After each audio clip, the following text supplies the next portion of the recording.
Esse satélite brasileiro que foi lançado aí em 85 foi o primeiro que foi operado aqui do Brasil mesmo.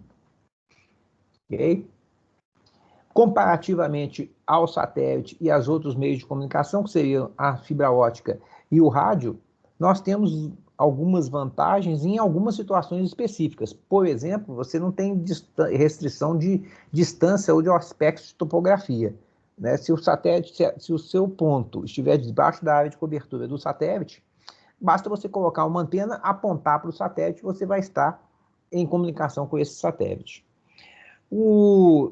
A comunicação via satélite é uma comunicação ideal para que você atinja uma área muito grande com programação de serviços de broadcasting, por exemplo, rádios e TVs transmitidos via satélite. Você não precisa investir muito em infraestrutura, né? Você manda o sinal para o satélite e as pessoas na Terra vão colocar as suas próprias antenas.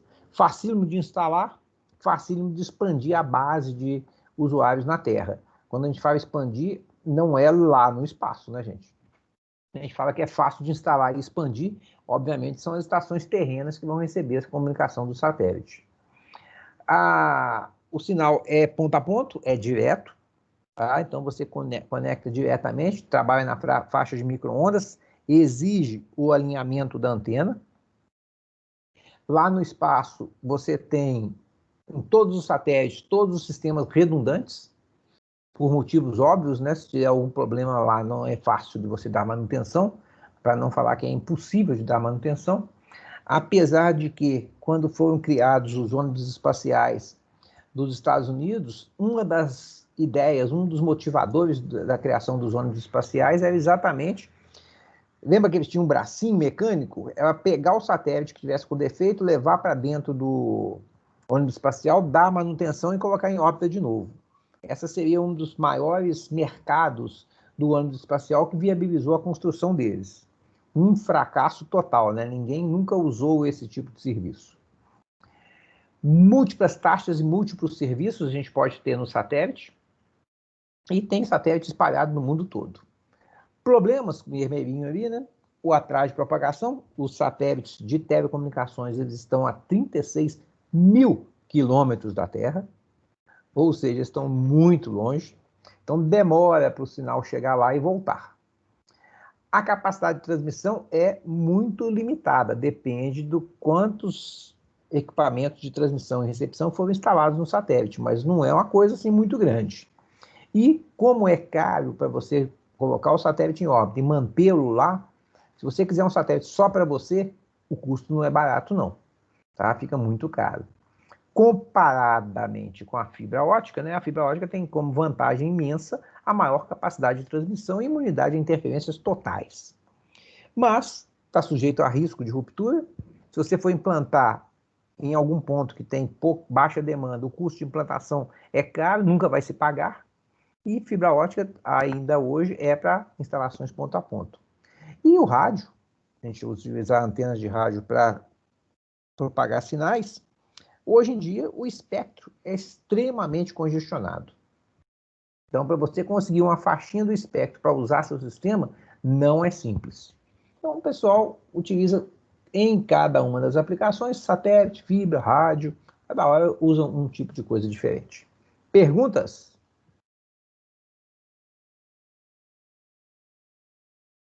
Professor, eu tenho uma, mas é em relação à rádio aí, que você falou que o espectro é congestionado.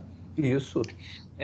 Não existe alguma técnica que permita que duas pessoas utilizem a mesma frequência, não?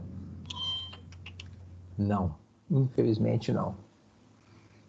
Para usar a frequência, você vai ter que liberar outra frequência, ou liberar aquela faixa de frequência de um serviço. Foi o que foi feito ultimamente, né, com a faixa do VHF, que se tirou os canais de VHF do ar, e, inclusive, agora eles estão transferindo os rádios do AM para o FM. E aí vai precisar de faixa de frequência no FM. O que eles vão usar? Vão usar os canais 5 e 6 que foram retirados do VHF, para poder ter frequência disponível lá. Então não é uma coisa simples. O espectro é uma coisa... É tão difícil de você conseguir o espectro que hoje em dia os órgãos reguladores, eles não mais fornecem a concessão, né? Eles vendem a concessão em leilão. E o leilão, às vezes, é muito caro. Dependendo do interesse, às vezes fica muito caro. Se eu usar dois tipos de modulação diferentes, eu consigo compartilhar a frequência ou um vai interferir no outro? Não consegue. Fazer tipo uma multiplicação por frequência. Multiplicação não, multiplexação. Multiplicação por frequência são portadores distintas, né? Então são frequências distintas. Mas se você usar dois tipos, tipo a gente vai fazer no satélite assim, eu transmito um sinal com polarização horizontal e o outro com polarização vertical. Então eu consigo transmitir os dois com frequências sobrepostas. Dá para fazer isso. Certo? Entendi. As órbitas que nós temos de satélite, ó, nós temos uma órbita equatorial, temos a órbita inclinada e temos a órbita polar. São os três tipos de órbita. E o nosso amigo Kepler, não sei se vocês se lembram dele, né, um dos grandes astrônomos que a humanidade já teve, criou uma fórmula, como todas as grandes fórmulas inventadas, é simplésima, onde o período que o satélite leva para rodar em torno da Terra nada mais é do que 1/100, que isso aqui é uma constante, não é a velocidade da luz, tá? Cuidado, vezes a distância elevada a 1,5. Simplesmente essa conta aqui, você calcula o tempo que o satélite leva para dar uma volta em torno da Terra. Tá? Pergunta se isso aqui cai na prova de vocês. Fala, Matheus. Quando a gente mexe com satélite, a gente despreza efeitos de relatividade? Só essas leis do Kepler já dão conta? Não, a velocidade não é tão grande assim para considerar os efeitos da relatividade, não, né? Então, Ah, tá. Faz sentido. eles não é tão veloz assim. Então não precisa considerar muito, não. Eles não consideram isso, não. Essa fórmula aqui, simplésima, teve um aluno uma vez que deduziu essa fórmula, ele descobriu onde que deduziu isso. Parte de vários conceitos e chega nesse troço simplésimo.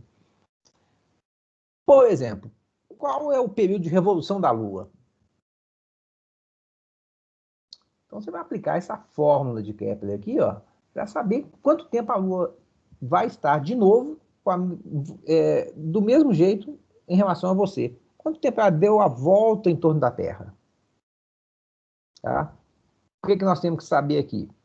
Nós temos que saber a distância da Lua, tá? E na distância da Lua a gente vai considerar também o raio da Terra. Então a Lua está localizada aproximadamente a 384 mil quilômetros da Terra.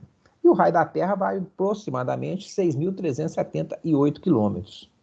Aplicando a formulinha de Kepler ali, ó, vai dar aproximadamente um mês, que é de quanto em quanto tempo a Lua volta na fase que ela está. Nessa hora da Lua cheia, vai minguando, viu? É nova, crescente, cheia de novo. Esse período aí é mais ou menos em torno de um mês, pela distância que a Lua está da Terra. Certo? Lembrando que o resultado do Kepler aqui é sempre em segundos. Então aqui deu 2.439.090 segundos, que dá mais ou menos um mês. Não dá um mês certinho não, porque eu acho que são 28 dias, mas é mais ou menos. Agora, isso aqui é interessante. Um satélite que estiver a 35.786 quilômetros da Terra, quanto tempo ele vai dar a volta em torno da Terra? Qual que é o período desse satélite? Isso aí é para vocês fazerem. O raio da Terra está ali, ó.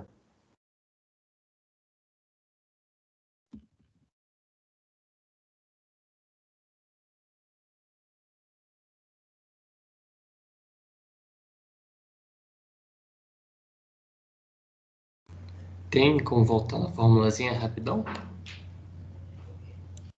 1/100 vezes a distância, ele vai dar 1,5.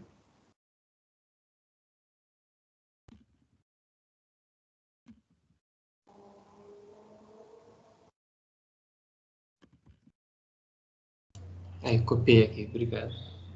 Nada.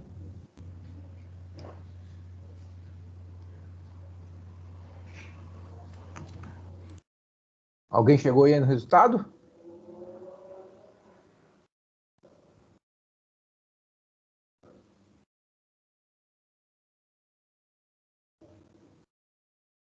Não dá o resultado em segundos, não, que a gente não vai saber nada. Dá o resultado em dias. Ou em horas é melhor, vai em horas.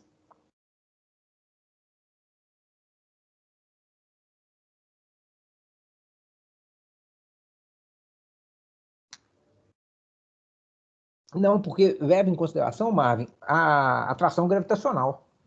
Então, quando se faz em relação à atração gravitacional, você considera o ponto central da massa que está atraindo o corpo que está no espaço.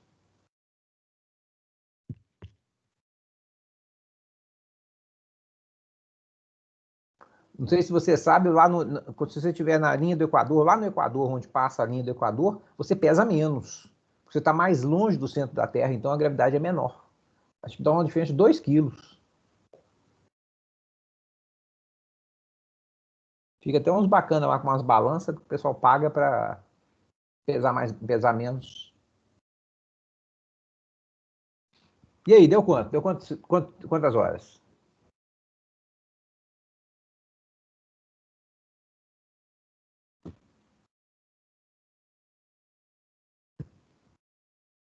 Pessoal, ele é 35 quilômetros? 35.786 quilômetros. Ah, tá. 5 quilômetros é daqui na PUC. Pois é, estranho o ponto ali. Não se esqueça, é ponto, não é vírgula. Porque no raio da Terra não tem ponto, por isso que estranho. Vai dar até. Não pus, vou pôr. Deu dúvida? Vamos colocar. Pronto. É porque 6.000 eu nunca ponho, mas não, pequenininho.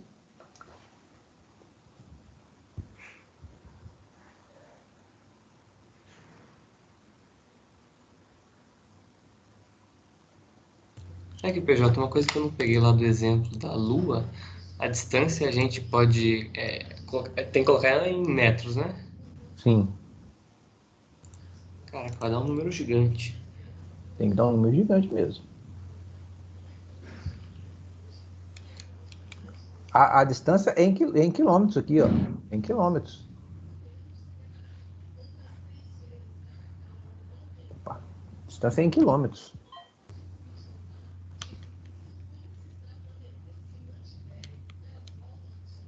Caraca, deu um número muito gigante.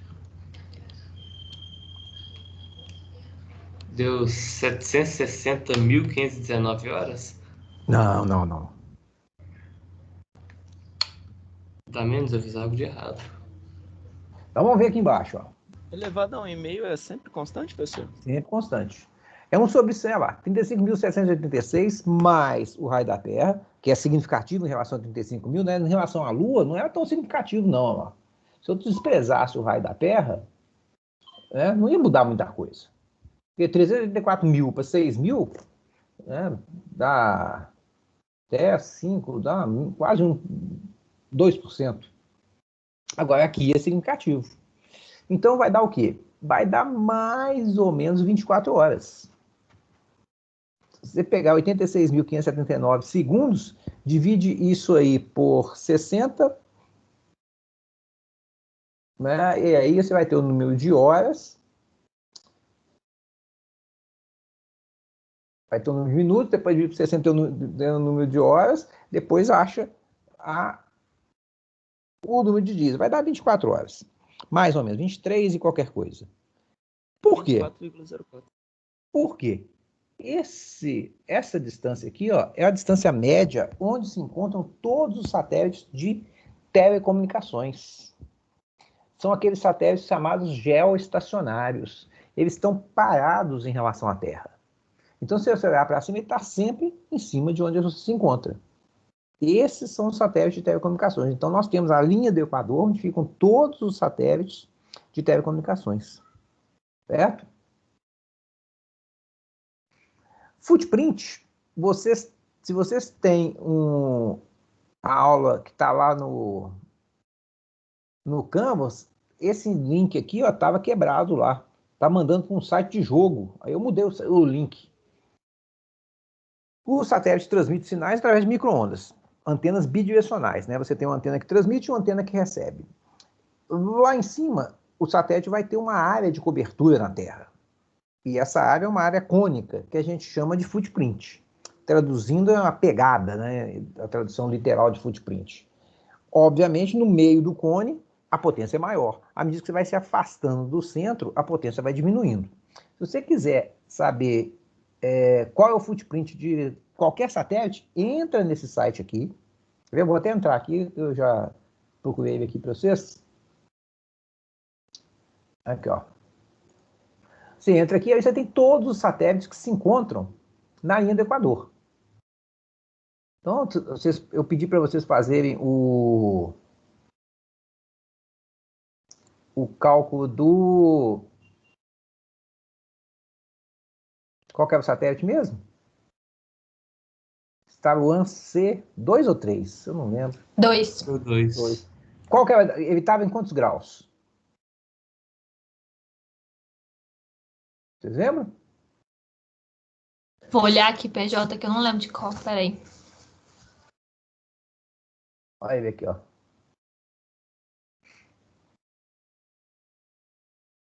Ele está aqui, ó, no 70 graus oeste.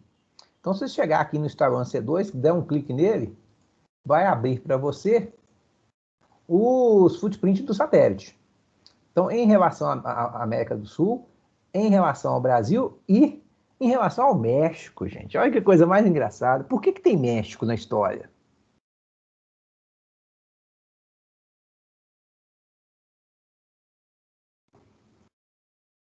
Alguém sabe? Porque o primeiro satélite do mundo foi lançado no México. Não, porque quem controla os satélites do Brasil?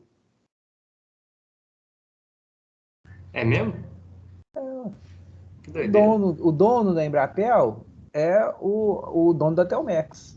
Ele aproveitou que o Brasil lançou um satélite, cara, e vou economizar aqui, cara, vou mudar as antenas e focar lá para transmitir sinal de banda KU. Banda KU geralmente são sinais de TV por assinatura. Então pegou parte do satélite nosso e mandou para eles. Mole, né? Quem é dono faz o que quer. Aí se você clicar aqui, por exemplo, da banda C, né? Você clicou aqui em cima, te dá o footprint do Brasil. Olha que trem legal. Então você tem 47 dBW aqui, ó, e vai diminuindo a potência. Aqui, ó. Lembra do EIRP? Que a gente falou lá, quando a gente falou de meios de comunicação? Que é a potência em relação a uma antena isotrópica. Aqui, ó, dado em dBW. A gente falou de dBW, então vocês já sabem mais, já sabem o que isso significa.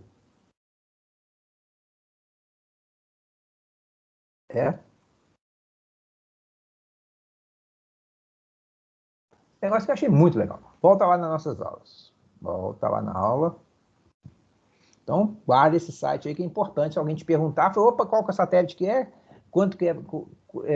Vamos olhar qual que é o footprint dele. E aqui no Brasil, os satélites que estão autorizados a operar em cima da gente são esses aí, ó. Nós temos a Claro, que é a Embratel, que agora chama Claro, né? Até aí vocês tiraram o nome, que tem um conjunto de satélites usado para telecomunicações no Brasil. E tem um satélite ali da Telebrás, é o SGDC, que ele não está em 75 graus oeste, não, ele está quase, está 74,9, se você olhar certinho, 74,9. Esse é um satélite usado para levar internet às localidades remotas. Então a Telebrás é uma empresa estatal que usa um satélite especificamente para levar internet às localidades remotas. E também tem nesse satélite da Telebrás alguns transponders, algumas frequências para serem usadas para aplicações militares. Então, esse satélite operado por uma estatal brasileira é utilizado para levar internet a localidades remotas e também em aplicações militares, que não ficava bem, né, você dá para fazer uma aplicação militar numa empresa estrangeira. Então, eles lançaram esse satélite para cuidar disso. Então, nós temos aqui em cima do Brasil essas operadoras com esses satélitezinhos aqui. Lá parece que vocês têm também um negócio desatualizado. Lá estava em 2016, isso que eu peguei hoje. E a Embratel, né, ela tem lá no Rio de Janeiro uma estação terrena de rastreio do satélite. Então é essa estaçãozinha aqui, ó, onde ela monitora todos os satélites dela e controla e vê o que está passando no satélite. Então ela controla o tráfego dos satélites e o posicionamento dos satélites. vocês terem uma ideia, o satélite, de vez em quando, ele está lá, mas ele não está paradinho, não, né? Ele tem que ficar em movimento, senão ele cai. E, apesar dele estar numa distância... por que ele está a 35 mil quilômetros da Terra? Quase 36. Por quê? O que vocês acham? É distância suficiente para ele entrar em órbita? Tem satélite mais baixo. Olha para você ver, ele é geoestacionário. Então ele está parado em relação à Terra. Né? Na verdade, ele está em movimento da mesma velocidade da Terra, mas ele está parado em relação à Terra. Nessa distância, o campo gravitacional da Terra e da Lua praticamente se cancelam. Então ali é uma região de mais estabilidade, o satélite fica lá quietinho. Mas óbvio que é mais ou menos, né? Então de vez em quando ele começa a aproximar da Terra. Aí você tem que dar um ajuste de posicionamento. Ou então ele vai se afastando, você tem que ajustar o posicionamento dele. Então satélites têm uma vida útil em torno de 12, 15 anos. E o que determina a vida útil do satélite? É exatamente o combustível que o satélite tem disponível para correções de órbita. Acabou o combustível, não tem mais jeito de mexer nele. Era outra também objetivo dos ônibus espaciais, era isso, recarregar o combustível do satélite. Não, as placas solares são de energia, não é de combustível. Ele... Não tem uns elétricos, não? Não. Como é que vai movimentar um negócio que não tem movimento? Lá não tem o que empurrar para trás. Então você faz, o movimento no espaço é feito em mudanças do centro de gravidade. Imagina você andando num barquinho, quando você anda para frente, o barquinho não anda para trás. Uhum. Um barco em cima de água, é mais ou menos assim. Né? Porque lá não tem o que empurrar para trás. Não é igual um avião que joga o ar para trás e vai para frente. Não é assim. Não tem o que empurrar, lá é vazio. Tá? Então, não tem como eu fazer elétrico. Tá? Eu tenho que movimentar algumas coisas para poder corrigir a órbita dele lá. Esse aqui é daquele que a gente olhou, né? Que vocês olharam, o C2, que tem também, ela tinha também uma parte dele para a banda X. A banda X é a banda da operação militar, a banda C é a banda de TV aberta e a banda KU, TV por assinatura. Então aí a footprint da área de cobertura dele. Isso aqui eu peguei lá no site da Embratel mesmo. Ele fica a 70 graus oeste, né? E olha aqui, aquele negócio que você perguntou, ó. Nós temos alguns canais em polarização horizontal, outros em polarização vertical. E aí, eu sobreponho as frequências. Eu otimizo a utilização das frequências, que é restrita, né? Então, aqui, ó, eu tenho esse canal transmitindo nessa frequência de cima e esse de baixo com a frequência sobreposta. Como é que eu faço para diferenciar um do outro na recepção? Na recepção aqui embaixo, eu vou mudar a minha antena da posição vertical para a posição horizontal. Eu mudo a antena e isso é feito por meio de um servo motor que está ligado no receptor da TV. Então, você tem um receptor de satélite, quando você muda o canal, ele automaticamente vira a anteninha lá em cima. Esse C2 tem 28 transponders de banda C e 14 de banda KU. O que é transponder? Transponder é o equipamento que ele tem lá, é a função que ele faz de receber a frequência que subiu da Terra e descer em outra frequência. Dá uma olhadinha aqui para você ver. Ele sobe numa frequência de 5.850 MHz a 6.425 e desce em 3.625 e 4.200. Repare que a descida é menor do que a subida. Geralmente é assim. Olha de baixo também para você ver lá. Ó. Por que a descida é menor que a subida?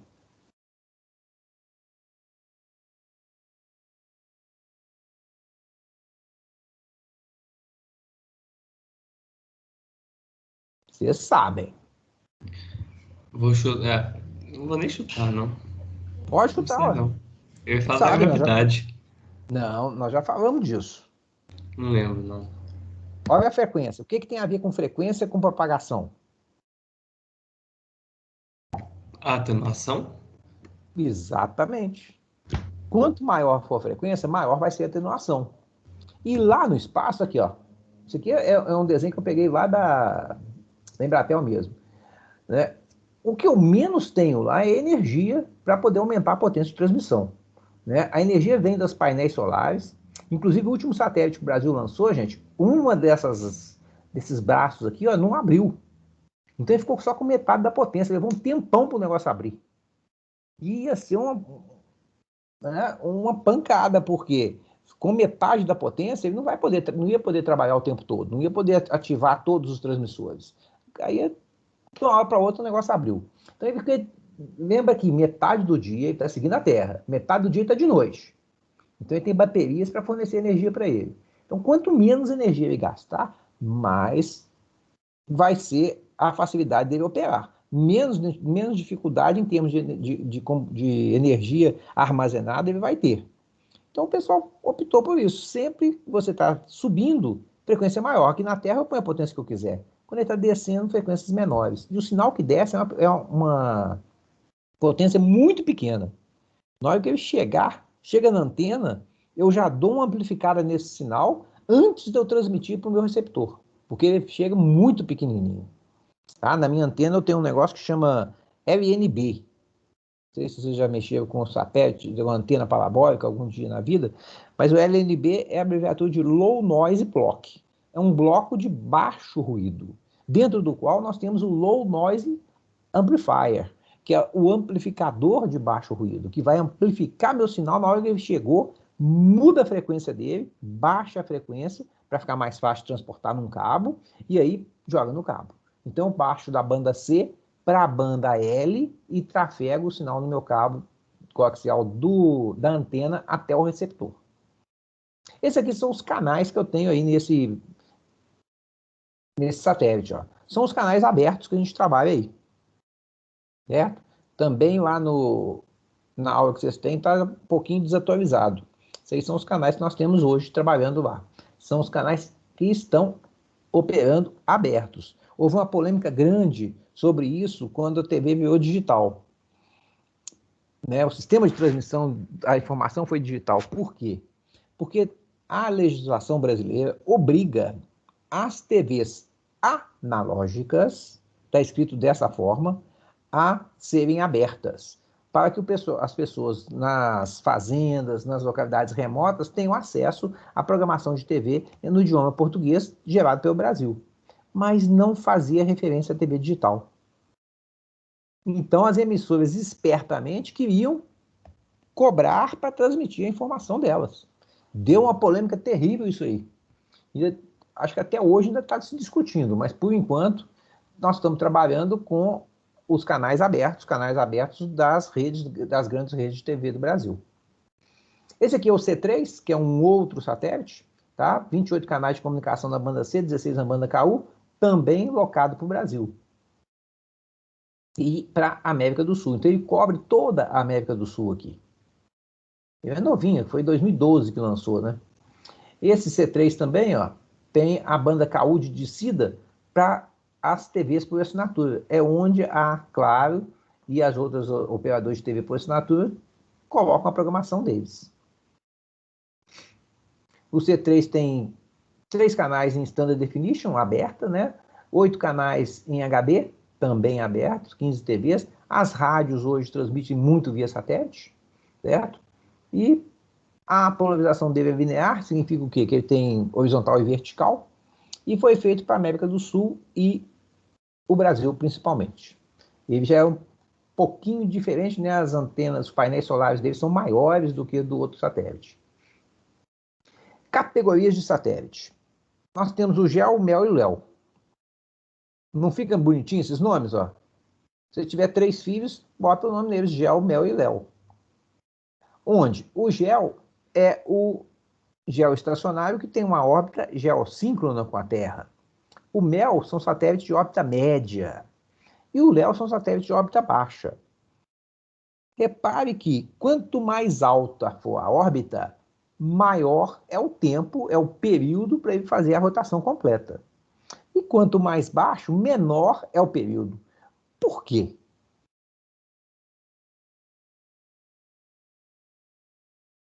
A gravidade é maior e eles conseguem acelerar mais? A gravidade é maior e aí ele tem que acelerar mais para fugir da gravidade, senão ele cai para a Terra.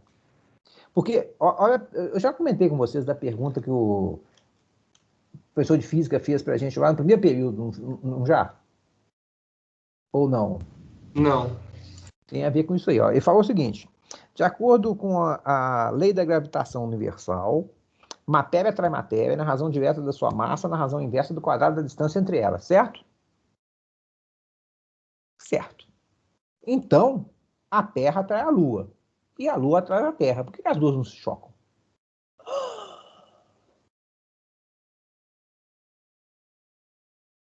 Olha que pergunta que o cara fez na prova, rapaz. Eu falei, meu Deus do céu. Por causa da inércia dos dois, não? Da velocidade. A velocidade que eles Porque- estão rodando. Porque eles não estão paradas. Se elas estivessem paradas, na verdade, uma está caindo em cima da outra o tempo todo. Só que elas estão em movimento. Então elas saem sempre pela tangente, elas nunca se chocam. Se parar, uma choca com a outra. Não tem dúvida disso. Então o satélite, quanto mais perto da Terra ele estiver, maior é a força gravitacional puxando ele. E mais rápido ele tem que rodar para não cair na Terra. Então ele vai rodando cada vez mais rápido. Física pura aplicada. Né? Física pura. E quais são as aplicações desses três tipos de satélite? Poxa, os satélites geoestacionários estão lá em cima, longe para danar. Né? 35.700. Na verdade, eles não estão paradinhos, não. Eles ficam sempre fazendo um 8, para lá e para cá, em torno da posição orbital deles. E nós temos os famosíssimos cinturões de Van Allen. O que são esses cinturões de Van Allen? Esses aí são a alegria do pessoal da Terra plana. Esses aí, o cinturão de Van Allen, segundo o pessoal da Terra plana, são intransponíveis. Nada, um ser vivo jamais conseguiria ultrapassar os cinturões de Van Allen, que ele seria morto pelos o que tem nesse cinturão de Van Allen. Nós vamos falar um pouquinho dele daqui a pouquinho, só um slide. Mas então o GEO está lá em cima. Também não teria jeito de chegar lá, não. Então eles não acreditam que tem satélite, porque não tem como passar no cinturão de Van Allen. Os Esse é o que MEL... eles falam que tacavam bomba atômica nele, né? Isso. Aquelas teorias mais esdrúxulas, eles falam desse negócio aí. Os MEL estão entre os dois cinturões de Van Allen. Eu tenho um cinturão de Van Allen superior e um cinturão de Van Allen inferior. Então, ali no meio, eu tenho os MEL. E debaixo do inferior, pertinho da Terra, cara, nós temos os LEO.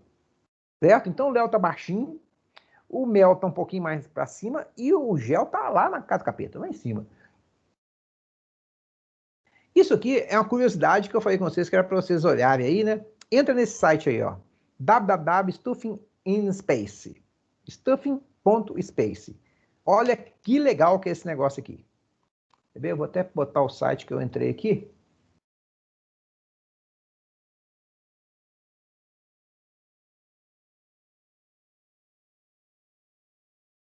Pode entrar nos seus aí também. Vamos ver qual vai entrar primeiro, porque aqui tá meio molinho.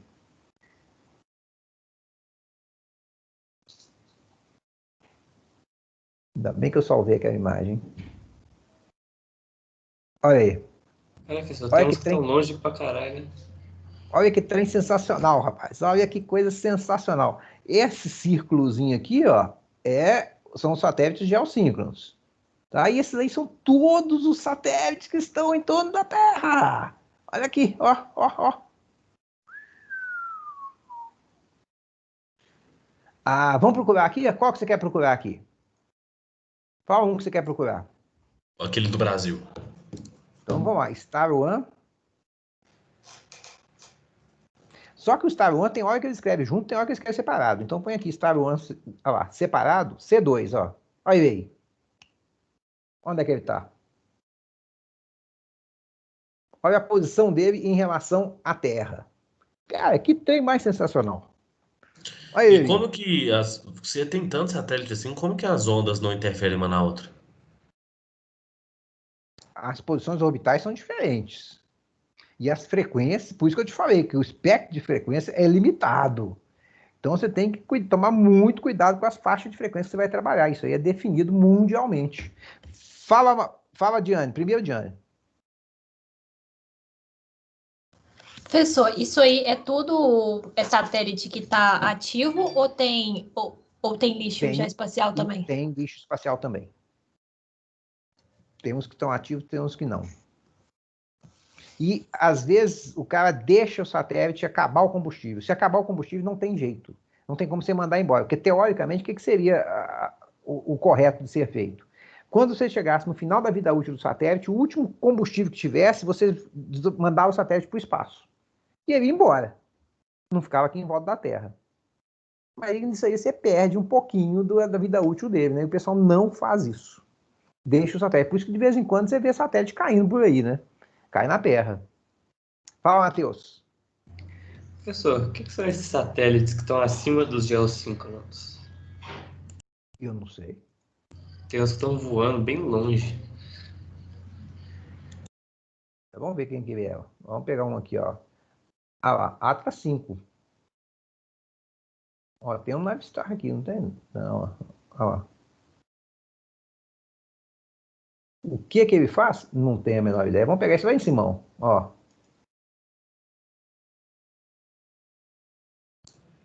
Mas a órbita dele tem um momento que chega muito pertinho da Terra. Chega pertinho, ele dá uma rodada. Não é uma órbita grande igual a do Star One, que a gente estava vendo. Não, a órbita parece quase circular, né? Aqui, ó. Olha Como o que será perigeu. que é para 3 lançar um mil quilômetros só, cara. foguete? Olha o perigeu dele, 3 mil quilômetros só. O apogeu dele é mais longe, é 37.300. Apogeu é a distância maior que ele se encontra da Terra, tá? E o perigeu é a distância mais próxima. Aqui, ó. Ele é uma órbita muito estranha, né? Uma órbita meio elíptica, com foco na Terra. Tem uns ainda mais longe, que são bem maiores que os geoestacionários. É porque talvez seja esse negócio da órbita, né? Que a órbita ele vai lá longe e volta e passa pertinho da Terra. Se você voltar o zoom todo completo, vai dar pra ver uns que estão bem longe. Olha que doideira. Ó, Olha lá, esse aí passa bem perto. passa colando, ó. Ah, esse aqui deve ter perdido, né? Esse aqui é perdido, que é vermelho. Deixa eu ver o que ele é. Olha lá, ó.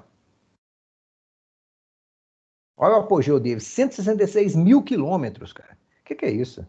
Para que serve? Não sei. Procura aí, ó. Procura na internet. É OPS 6638, Vela 7. O que é isso? Eu não tenho a menor ideia. Mas esse site é muito legal, né? Eu achei esse trem fantástico. O dia que eu descobri isso, eu falei, cara, que trem legal. Muito interessante. E a gente consegue achar todos os satélites que estão ao redor da Terra. Olha o Marsat aqui, ó, que é um consórcio internacional. Aqui tem também os do GPS. Os GPS são Navistar, que eles chamam. Dá lá. Todos esses Navistar são satélites do GPS. Aí, ó. Cobrindo a Terra toda. Tá? Então você escolhe um deles, vai ser o Navistar tal, um dos grupos de satélites que está aí formando a malha em torno da Terra do GPS. Será que eles já colocaram o Starlink? Já, ó. Já tá sim. Olha aí, ó. Olha eles aí. Olha lá. 1195, Starlink 1195. É muito atualizado. Muito legal. Olha lá ele. Ó. Ele aí. Esse Starlink lançou quando? Não sei, mas é pouco da cara. 2020 ali é a data? 2020. Olha aqui, se você olhar 2007, de pertinho, 2020, você vê ele 19. andando, cara. O troço é em tempo real, tá o movimento dele, presta atenção. Olha lá, ele tá andando. Porque como ele tá pertinho, ele anda depressa, dá pra ver ele andando. Sensacional, cara. Olha aquele Gestar ali, ó. Gestar 1, 1985. Ali embaixo, Thor Ablestar, 1961. Nossa, Tem uns então antigos demais. esse aqui já não serve mais pra nada, né? Já não serve mais pra nada. Olha lá, e ele é baixinho. Não serve pra nada, é lixo. Vambora. Voltemos.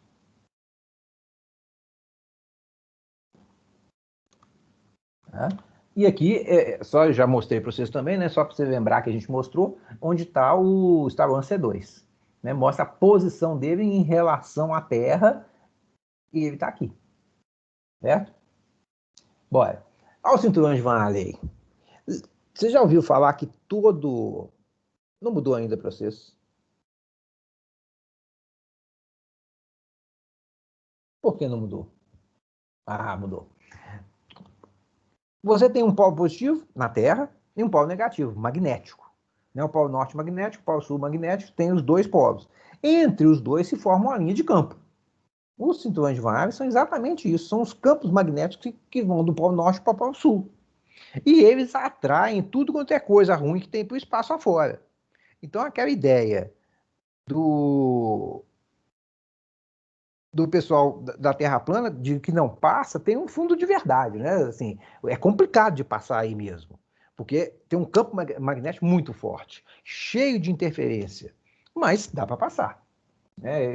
Teve até uma explicação sobre isso naquele negócio do...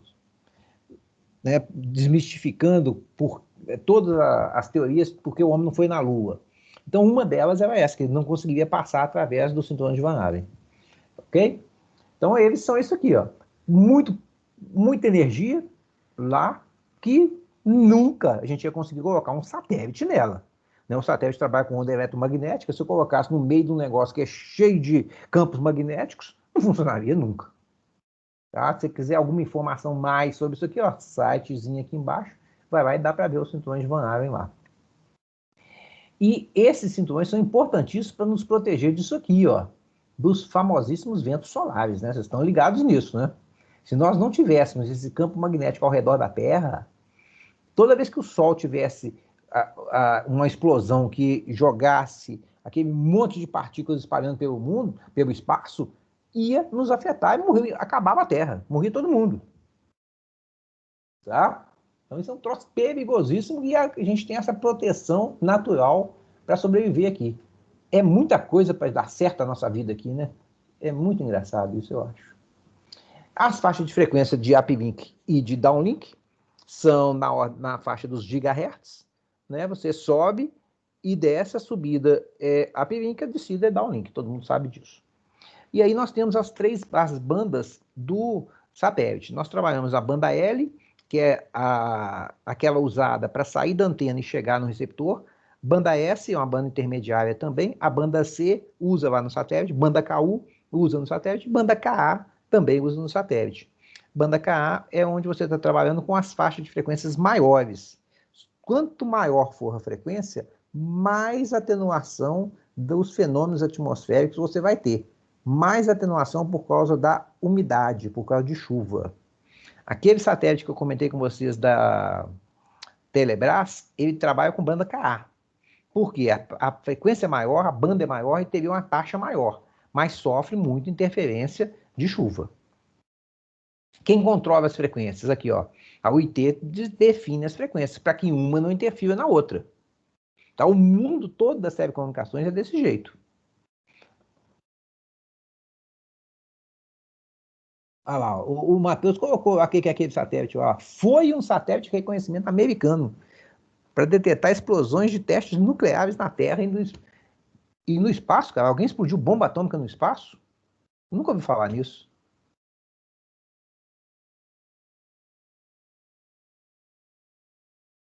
Nunca ouvi falar. Os geoestacionários movem na mesma velocidade de rotação da Terra, as antenas são fixas, ou as antenas se movem, se você estiver num avião, por exemplo, que você capta sinais do satélite, a antena tem que se mover, acompanhando o posicionamento do avião no ar, para ficar sempre apontado para o satélite. Uma única órbita no Equador, 36 mil quilômetros mais ou menos da Terra, e óbvio que um satélite não vai cobrir a Terra toda, né? A Terra não é plana, é redonda. Então você vai ter um 120 graus de cobertura no máximo do satélite. Para cobrir a Terra toda, precisaria de 3 satélites com foco máximo. Não acontece isso.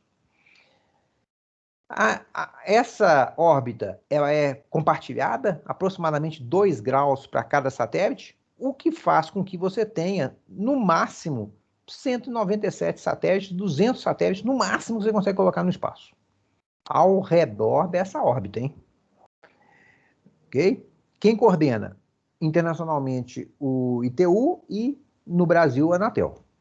Você não pode chegar e colocar um satélite em órbita. Até tem uma história interessante que aconteceu há uns 5 anos atrás. Lá no norte de Minas, tinha um cara vendendo telefonia via satélite para os fazendeiros do norte. E aí a Anatel foi e fez uma fiscalização. O que esse cara está fazendo? O que é isso? Que satélite que ele está usando? Tinha um satélite espião americano aqui em cima do Brasil, que estava desativado. E aí, o satélite ele não tem nenhuma proteção do sinal chegar ou sair. O cara descobriu que ele estava desativado, apontou uma antena para ele e conseguia descer o sinal numa área de cobertura aqui dentro do Brasil. E começou a usar o satélite dos americanos sem pedir autorização nenhuma. Ok? E aí a Anatel foi lá e fechou a estação dele. Ele não pode fazer uma coisa dessa. Mas, teoricamente, se você apontar uma antena lá para o satélite, você vai conseguir transmitir. Os MEL estão localizados nos 2 cinturões de Van Allen, já falamos sobre isso. Um exemplo importante é o Navistar, que é Navigational Satellite Time and Ranging Global Position System. Um negócio com esse nome desse tamanho, né, não ia colar nunca. Aí o pessoal pegou só o finalzinho do GPS, que é o Global Positioning System. São satélites que estão a 20.200 quilômetros mais ou menos da superfície da Terra, 27 satélites, 24 ativos, 3 de reserva. Nessa altura, se você entrar naquela fórmula de Kepler, você vai ver que ele dá em torno de 12 horas para fazer uma rotação completa. Ou seja, no dia ele dá 2 voltas em torno da Terra. Tá? Para localizar um ponto na superfície da Terra, ele usa triangulação, então ele precisa de pelo menos 3 satélites, na verdade 4 satélites, para ele te dar a posição na Terra. E uma grande sacada, um grande detalhe que poucas pessoas sabem, é que ele é controlado pela Força Aérea Americana. Ou seja, se eles quiserem, eles introduzem erro, eles apagam o satélite, fazem o que quiser. E o mundo, muitas empresas do mundo utilizam uma outra facilidade do GPS, que não é só a localização. O GPS ele transmite em tempo real para toda a Terra um clock universal. UTC, Universal Timing Clock. Ele transmite um clock único para a Terra toda. E o pessoal usa esse clock para os sistemas de comunicação da Terra. Ok? Olha a teoria da conspiração. A Força Aérea Americana controla um sistema que gera o clock para o sistema de comunicação da Terra. Imagina o que pode acontecer. Bora. Então, o GPS dá a posição, latitude, longitude e altitude, te dá a velocidade de deslocamento e te dá o UTC, né? O Coordinated Universal Time, que é um reloginho, é desse jeitinho. Eu já vi o cara fazendo um ajuste lá na última casa decimal dele. Ele fica lá em Washington, tem um U, que é 2,5 polegadas de largura, que gera o clock universal para o mundo. A localização, como é que você faz a geolocalização? Como é que você faz com 3 pontos? Bom, é o princípio básico dos círculos que você vai traçando em relação a um determinado ponto. Por exemplo, você está lá no ponto B. Você sabe a distância que o ponto B se encontra do ponto que você quer. Você marca o ponto B e traça um círculo em torno ali. Você sabe também a distância que o ponto C se encontra do ponto que você quer. Então, você traça um círculo com esse raio ao redor do ponto C. E do ponto A, a mesma coisa. Onde os 3 círculos se encontrarem, é o ponto que você está procurando. Simples assim. Ô Zé Procopio, nós vamos falar sobre isso daqui a pouquinho, exatamente isso aí. Tá? Porque os outros países do mundo, né, a Rússia, a China e a Europa, eles pensam igual você está pensando. Falou assim, ó, gente, tudo bem, né? O GPS aí, nós estamos em paz, não tem problema nenhum. Mas e se acontecer alguma coisa? Vai que entra lá um cara mais doido ainda do que o Trump e desliga o negócio para o resto do mundo. Nós vamos parar o mundo todo?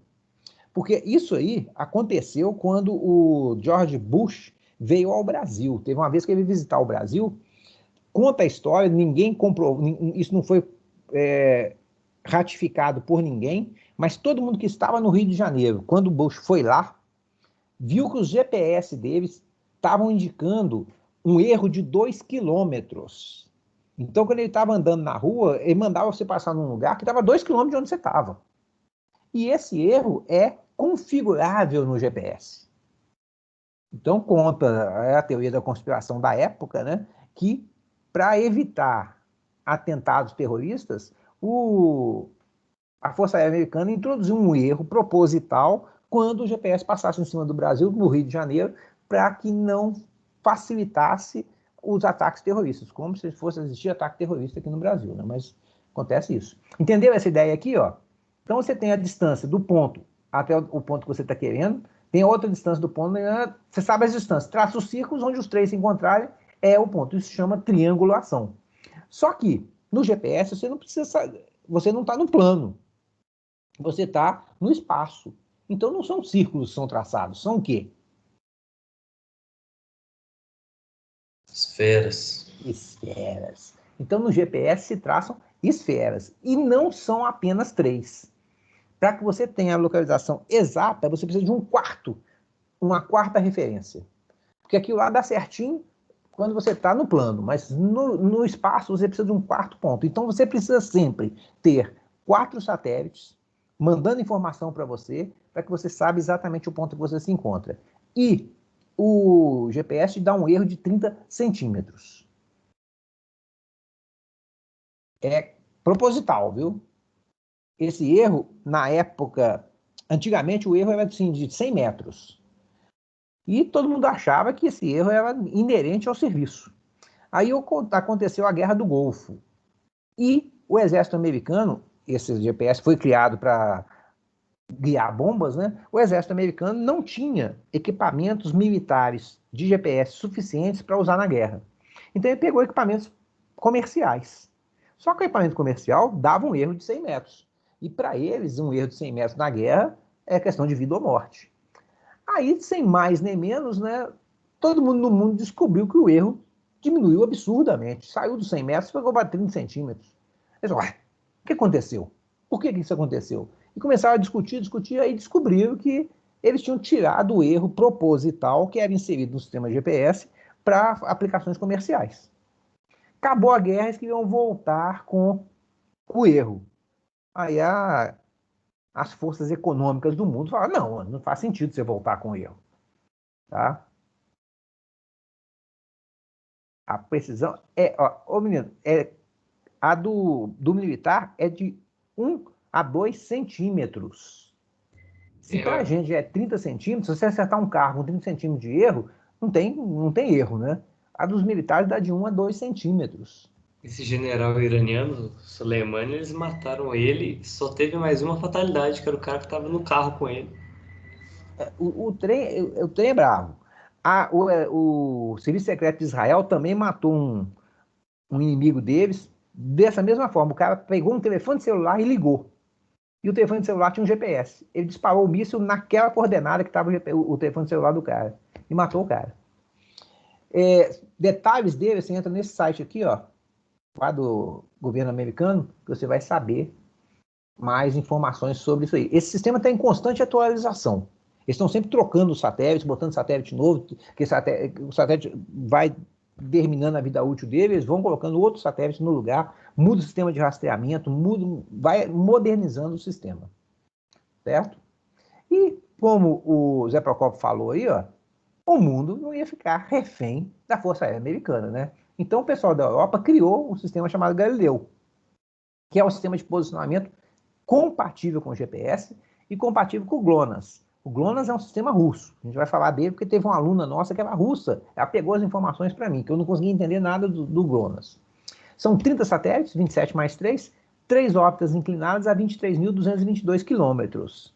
Vai levar mais ou menos tempo do que o GPS para rodar na Terra.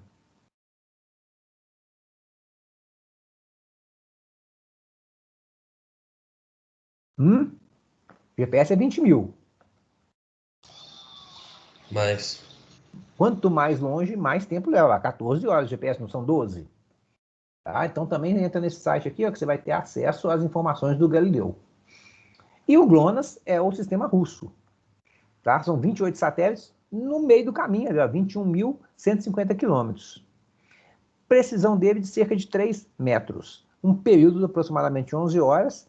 E o Brasil tem um acordo de cooperação com esse serviço de posicionamento russo, e nós temos no Brasil 5 estações de controle do GLONASS. 2 em Brasília, uma em Recife, uma em Natal, e agora, ano passado, ou esse ano, não sei, instalou uma no Pará. Nós temos 5 estações aqui na Terra, no Brasil. Ou seja, se a gente fosse usar esse sistema aqui no Brasil, a precisão para a gente ia ser muito maior do que nos outros países. Tá? Só que é só 3 metros. E o GPS te dá uma precisão de 30 centímetros. Os LEOzinhos são satélites de órbita polar, estão entre 500 e 2.000 quilômetros. A ISS é um exemplo de LEO, né? Ela está a 400 e poucos quilômetros da Terra, altas velocidades, entre 20 e 25 mil quilômetros. Em compensação, ela tem baixíssimo atraso de propagação. Mas não dá para... Por que não dá para usar um troço desse para comunicação? Imagina, na hora que você conectou no satélite, já foi embora. Né? Anda muito depressa. Mas existe uma constelação de satélites, que é a Globalstar, que é usado para telefonia via satélite. Nosso amigo Pablo Escobar, lá na Colômbia, usava esse sistema da Globalstar para se comunicar com a quadrilha dele lá, porque esse sistema não era rastreável. Até que se desenvolveu tecnologia que conseguiu rastrear. E aí eles sabiam onde ele estava e ninguém contou para ele. Tá? Então, esse Globalstar é um sistema de comunicação via satélite, de telefone, foi desenvolvido à época para atender executivos em viagens, só que muito antes de se tornar disponível, o que aconteceu no mundo? Qual outro serviço que comeu esse aí?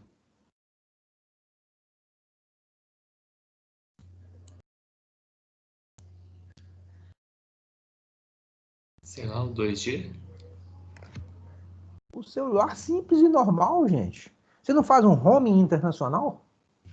Você sai daqui, vai lá para a França e fala como se estivesse no Brasil, sem precisar fazer nada. E esse telefone é um caceta de um telefone imenso, uma antena grandona. Você tinha que estar num lugar aberto para conseguir falar. Então é cheio de limitações. Então tinha o Globalstar e o Iridium, que seria um concorrente do Globalstar. O Iridium quebrou antes e o Globalstar está quase quebrando, porque o nicho de mercado dele ficou muito pequeno. Quem que usa isso hoje? Explorador, que vai para lugar remoto, e guerra. Então, na guerra, quando você não tem cobertura de telefone celular, você usa esse tipo de satélite, esse tipo de comunicação. E um detalhe interessantíssimo é que os satélites comunicam entre si, né? Um conversa com o outro. Então tá aqui, ó, a área de cobertura dele. Ele é duplex, né? Comunicação mesmo, telefone. Você liga, você tem um número do Globalstar e fala. O minuto é em torno de 3 a 4 dólares. É outra limitação grande dele, né? O custo dessa comunicação dele. Os satélites. Tem 2 tipos de satélite, né? Tem uma estabilização por rotação, tá? Que ele fica rodando o tempo todo. Aí o cara, uma vez o aluno me perguntou assim, poxa, mas você fica rodando, a antena fica variando. Não, gente, é igual um rolimã, né? Roda o meio, mas a parte de fora fica parada. Tá? Sempre apontando para a Terra. A antena não fica rodando igual doido. E tem estabilização em 3 eixos, que tem as rodas de momento. Lembra que eu comentei com vocês? O posicionamento dele é isso aqui, ó. Ele vai movendo ou de reação que você faz o movimento dele. Tem subsistemas lá de comunicações, né? Você tem antenas, receptores, nós vamos ver isso aqui mais diagrama em blocos dele. A potência dele primária são as células solares e a secundária são as baterias recarregáveis que vão fornecer energia durante a noite e durante o dia estão carregando. Você tem as estações de rastreamento na Terra que monitoram a posição orbital dele e faz com que ele se desloque voltando para a sua posição pré-definida. Tem que ter um altíssimo controle térmico. Imagina, de dia ele está de frente para o sol rachando nele sem a atmosfera. E de noite? Não tem sol. está no frio gelado do espaço. Imagina um equipamento eletrônico funcionando nesses limites. Então, o controle térmico dele tem que ser muito grande para não diminuir absurdamente a vida útil. E, obviamente, tem que ter redundância. Não tem como você fazer um satélite sem redundância. Esse desenho eu quis colocar porque dá o homem em relação a um satélite de estabilização por spin, né? É mais ou menos esse tamanho aí. Em volta dele, essa parte azul aqui toda, né, aqui em cima também, tudo isso são painéis solares, que estão sempre captando a luz solar, transformando em energia. Esse aqui é a estabilização, os 3 eixos. O Brasilsat C2 é um de estabilização de 3 eixos, né? Ele sobe dessa forma aqui, ó, com os bracinhos recolhidos. Quando chega lá em cima, ele abre os braços para pegar a luz solar. Vida útil dele em torno de 15 anos, né? O peso no início da vida em torno de 2.500. Por que a gente fala em peso no início da vida? Porque o combustível pesa. Então, o combustível que vai acabando aqui vai ficando mais levinho, certo? A potência dos painéis solares são 9.900 watts, né? Dá para você tomar um banho com essa energia gerada aqui nesses painéis solares. Ele usa rodas de momento para fazer o controle da altitude. E aqui é aquele negócio que eu perguntei para vocês, né? Que eu pedi para vocês olharem sobre a interferência solar que ia acontecer, já que a gente está vivendo agora, a gente passou pelo equinócio da primavera. É o período, o dia do ano onde o tempo de escuridão e o tempo de luz é idêntico. Então, o dia é igual à noite. Nessa época, a Terra está mais ou menos em pezinha, e aí o Sol bate atrás do satélite. Aparecia isso aqui na televisão antigamente. Ó. Este canal está momentaneamente fora do ar devido à interferência solar no solstício, no satélite de transmissão. Em breve, o sinal será restabelecido. Daqui a pouco voltava o sinal. Tá? Então, isso aqui não tinha o que fazer, que é uma transmissão via satélite, você jogava essa informação aqui. O Sol fica atrás do satélite, né? Então a luz do Sol bate aqui nele e faz com que a antena parabólica capte a interferência solar. O tamanho angular do Sol é de 0,53 graus, por isso que é um momento específico do dia e um momento do ano que vai acontecer essa interferência solar. Nesse site da Embratel, você vai lá, né? Eu passei para vocês, você descobre qual vai ser a interferência máxima no dia que vai ocorrer. E o que acontece? O Sol passa atrás do satélite, né? Afeta a antena receptora, e aí você aumenta a temperatura de ruído, você aumenta aquele ruído térmico que está presente o tempo todo. Então, aumentando o ruído térmico, você faz com que o sinal se degrade. A gente viu lá naquele satélite que eu pedi para você que a degradação máxima era de 8 dB. Aqui a degradação chega a 17. Tá? Quando você estiver numa frequência de 4 GHz e tiver uma temperatura em graus Kelvin, em Kelvin, de 4.000. Não existe graus Kelvin. A comunicação pode ser interrompida e grande vantagem é que é previsível, né? Então você sabe quando isso vai acontecer e cuida na transmissão para que não afete o seu serviço. Tá? Então tem um período assim, de mais ou menos 6 dias, 2 vezes ao ano, que a interrupção vai acontecer uma vez por dia, a duração vai crescendo, depois diminui e zera. Tá, aqui eu peguei para vocês, né, do estado de Minas inteiro. Então começou lá em véspera do feriado de 7 de setembro, ó, foi até dia 22. Todo dia você tinha uma pequena interferência. Né, de 11 minutos, 16 minutos, 19 minutos, 21 minutos, 23 minutos, 24 minutos, 25, 26, 26, e aí começa a decrescer de novo até acabar. E aí daí para frente vai acabando. Tá certo? Algo importante quando se fala de satélite é o atraso de propagação, porque você se encontra a 35.786 quilômetros, tá? Ou até 41. Então o satélite fica fazendo um oitinho aqui. Então, nas duas, no apogeu e no perigeu, você tem esses dois tempos de atraso de propagação, que dá mais ou menos, a gente considera, quando está fazendo cálculo do satélite, 300 milissegundos. Então, para o sinal subir e descer, dá mais de meio segundo de atraso.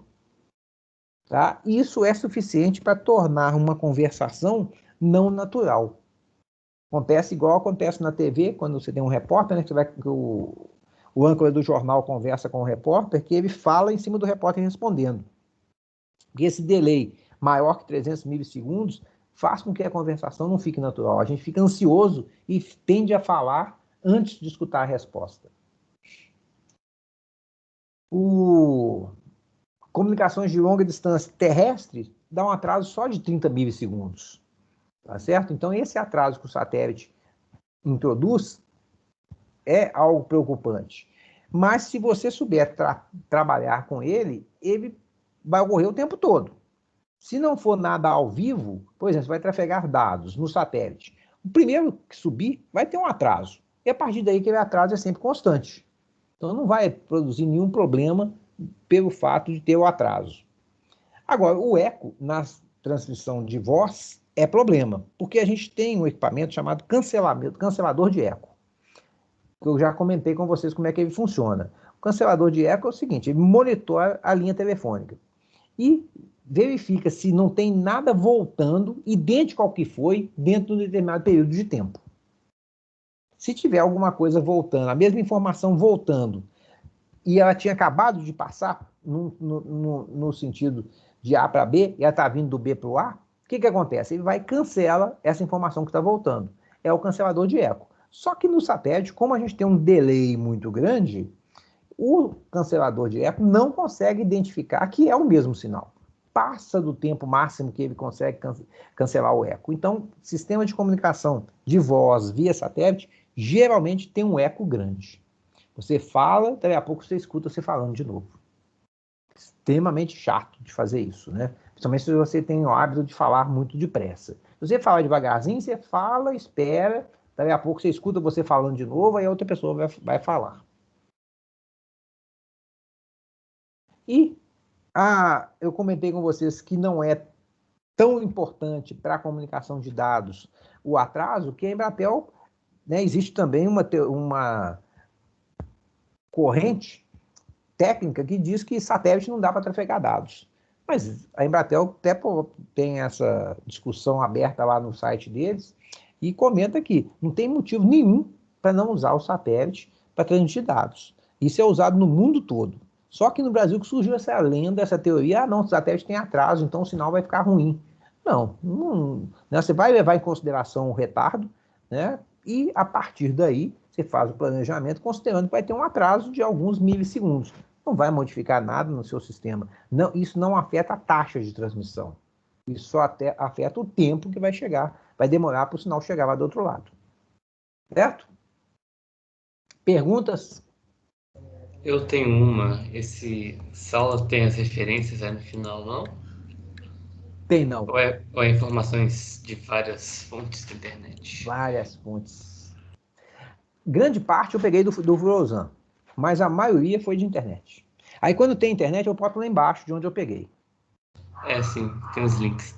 Né? Tem uns linkzinhos lá, porque você não consegue essas coisas de tecnologia moderna em livro. Em livro é só teoria. Né? A forma de Kepler, por exemplo, é do Fluosan. Né? Só nele que eu já vi até hoje aquela fórmula. As formas que você acha para calcular o período de um satélite são formas cabeludésimas. E aquela ali é simplésima. Né? Então, eu achei aquele negócio fantástico.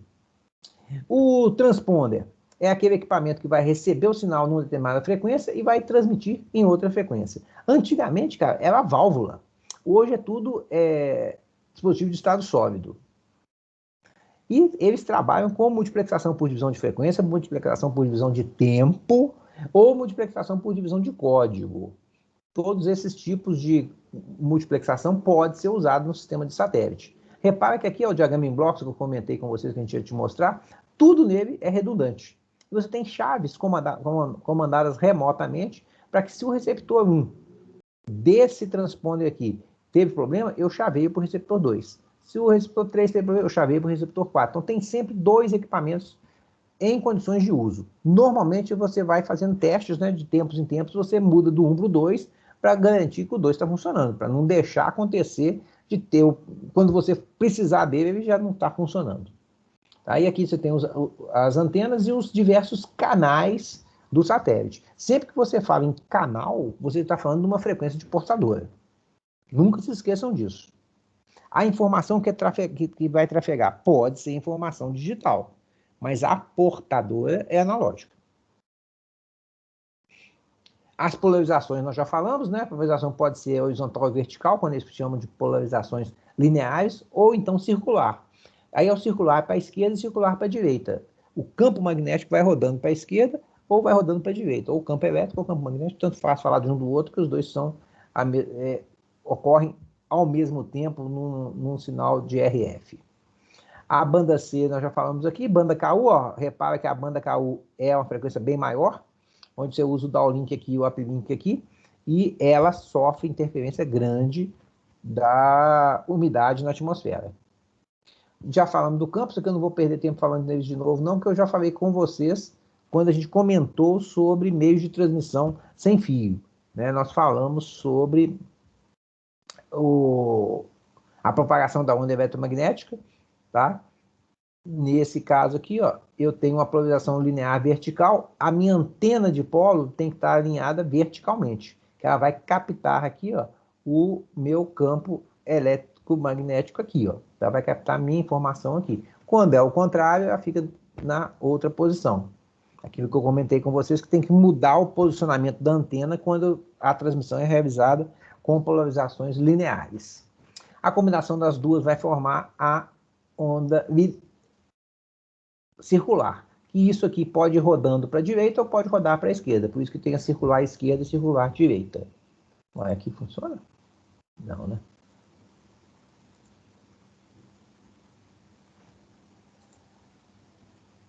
E, só para acabar, né, satélite. Não é a mais barata, com certeza, mas é a mais versátil. E permite atender rapidamente soluções, algumas situações onde para chegar com uma rede cabeada, você vai levar muito mais tempo e, às vezes, torna inviável economicamente.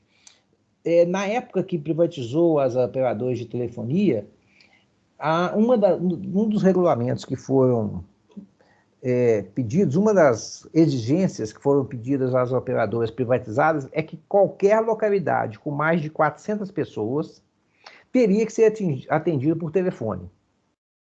Então, era uma das premissas das operadoras que foram privatizadas, atender qualquer localidade com mais de 400 pessoas. Eu trabalhava na época na Telemar, que depois virou Oi, e a gente tinha aquela região toda da Amazônia. E lá nós temos várias tribos indígenas com mais de 400 pessoas. Então, tínhamos que atender as tribos. Então, foi uma equipe lá de helicóptero até na aldeia, para fazer um estudo técnico. Ó, a solução aqui é satélite, nós vamos trazer uma estação terrena, vamos colocar aqui e vamos colocar um telefone público para o pessoal da tribo poder falar. O pajé o cacique ficou entusiasmado com o negócio, tal, o governador do Amazonas também, deu aquela repercussão política muito interessante. Só que nós levamos em torno de 3 a 4 meses para poder viabilizar a compra do equipamento e mandar para lá. Quando chegou lá onde a gente tinha planejado, cadê a tribo? A tal tribo que a gente tinha prospectado lá é uma tribo que é nômade. Então, dependendo da época do ano, ela muda e vai para outro lugar.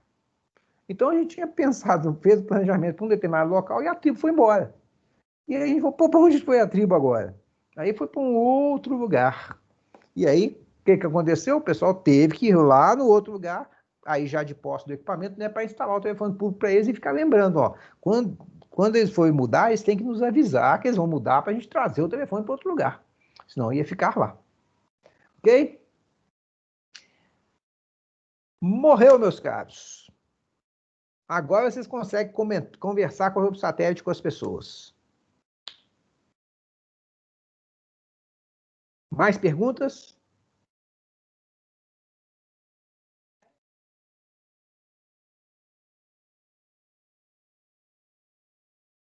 PJ, Diga.